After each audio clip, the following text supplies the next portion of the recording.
Let's throw it over to June in Seoul for a check on Korea. June. Thank you, Dan. We are expecting a mixed open for the Korean markets today. The Kospi is pointing to a higher open, but the Kosdaq is pointing to steep losses at the open of more than 1%. On the Kospi, I'll be watching Samsung Electronics this morning. One more step in the patent lawsuit between Samsung and Apple is ongoing, with Samsung petitioning the U.S. Supreme Court to revise the more than $548 million in damages that it has currently paid Apple yesterday.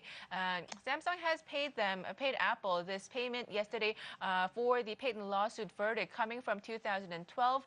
This was for infringing Apple's patents on the iPhone look. Samsung is saying that its petition of the $548 million should not have had to pay the $399 million of this payout, saying that this goes beyond the inventive value of the patents.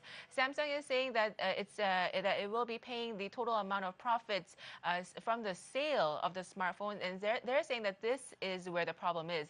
Samsung is saying that the design is not the full product. They're saying the design is only a small part of the phone, meaning that if they have to pay the total amount of profits that are coming from the patent lawsuit, that they're paying much more than what they have infringed on. This appeals is coming after Samsung previously did find some success in the appeals court. The U.S. Court of Appeals cut down about $380 million from the previous $930 million verdict.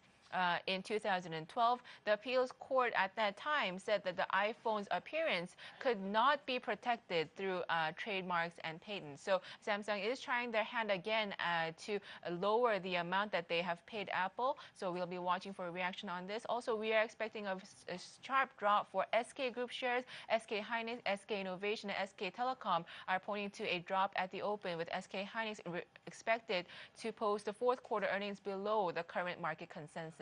Overall, we are expecting a slightly higher open for the Kospi and a steep drop for the Kosdaq this morning. We'll bring you the opening numbers for Seoul and Tokyo when Squawk Box returns. Stay with us.